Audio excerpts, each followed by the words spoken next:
വിഭവ സമാഹരണം ജനവിരുദ്ധമാകാത്ത രീതിയിൽ കണ്ടെത്തുമെന്ന് CPIM സംസ്ഥാന സെക്രട്ടറി MV ഗോവിന്ദൻ മാസ്റ്റർ. അടിസ്ഥാന ജനവിഭാഗങ്ങളെ ഒപ്പം നിർത്തിക്കൊണ്ടാകും വികസനം ഉറപ്പാക്കുകയെന്നും അതിനായി നിരവധിയായ വഴികൾ കണ്ടെത്തണമെന്നും MV ഗോവിന്ദൻ മാസ്റ്റർ പറഞ്ഞു. അതുപോലെ വിഭവ സമാഹരണത്തിനാവശ്യമായ നിരവധിയായ വഴികൾ നമ്മൾ കണ്ടെത്തും.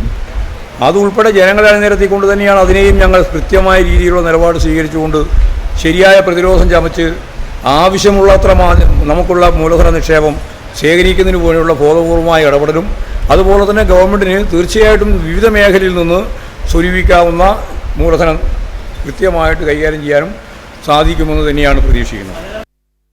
കൂടുതൽ വിവരങ്ങളുമായി PV കുട്ടൻ കൂടിച്ചിരിക്കുകയാണ്. കുട്ടൻ, സമ്മേളനത്തിൻ്റെ ഭാഗമായ ചർച്ചയിൽ ഉയർന്നു വന്ന ഇതിനെ സംബന്ധിച്ചാണ് ഗോവിന്ദൻ മാസ്റ്റർ മാധ്യമങ്ങളോട് ജനങ്ങളോട് അറിയിച്ചത്.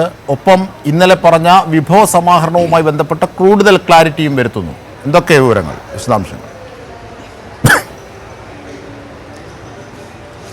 ജിംഷാദ്, മുഖ്യമന്ത്രി അവതരിപ്പിച്ച നയരേഖയുമായി ബന്ധപ്പെട്ട ചർച്ച ഇപ്പോഴും തുടരുകയാണ്. ഇതുവരെ 20 പേരാണ് ഇന്ന് ചർച്ചയിൽ പങ്കെടുത്തതിന്. 7 പേർ കൂടി ചർച്ചയിൽ പങ്കെടുക്കാനുണ്ട്. 1 മണിക്കൂർ ചർച്ച ബാക്കിയുണ്ട്. 4 മണി മുതൽ 5 മണി വരെയാണ് ഇനി ചർച്ച നടക്കുക. അതിനുശേഷം ഇന്നലെ സംസ്ഥാന സെക്രട്ടറി അവതരിപ്പിച്ച പ്രവർത്തന റിപ്പോർട്ടിന്മേൽ നടന്ന ചർച്ചകൾക്ക് MV ഗോവിന്ദൻ മാസ്റ്റർ ഇന്ന് വൈകിട്ട് തന്നെ മറുപടി പറയും. നയരേഖയിന്മേലുള്ള ചർച്ചകൾക്ക് നാളെ മുഖ്യമന്ത്രി മറുപടി പറയും. ഈ രേഖ വലിയ രീതിയിൽ പ്രതിനിധികൾക്കിടയിൽ സ്വീകാര്യമായി എന്നാണ് MV ഗോവിന്ദൻ മാസ്റ്റർ പറഞ്ഞത്. ചർച്ചയിൽ പങ്കെടുത്തവരൊക്കെ അവർ അഭിപ്രായം തന്നെയാണ് പങ്കുവച്ചിരിക്കുന്നത്. രേഖയ്ക്ക് വൻ സ്വീകാര്യതയാണ് ലഭിച്ചിരിക്കുന്നത്. അതോടൊപ്പം തന്നെ ഈ രേഖ നാളെ മുഖ്യമന്ത്രിയുടെ മറുപടി കൂടി കഴിയുമ്പോഴാണ് രേഖ പൂർണ്ണമാവുക. അതിനുശേഷം രേഖ ജനങ്ങൾക്കിടയിൽ നന്നായി പ്രചരിപ്പിക്കുമെന്നും പാർട്ടി സെക്രട്ടറി അറിയിച്ചിട്ടുണ്ട്.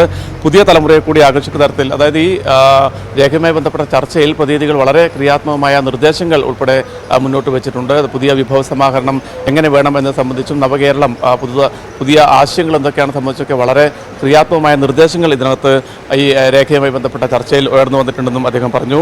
അതോടൊപ്പം തന്നെ സംസ്ഥാനത്തിന് ആവശ്യമുള്ള വിഭവങ്ങൾ നമ്മൾ തന്നെ കണ്ടെത്തും.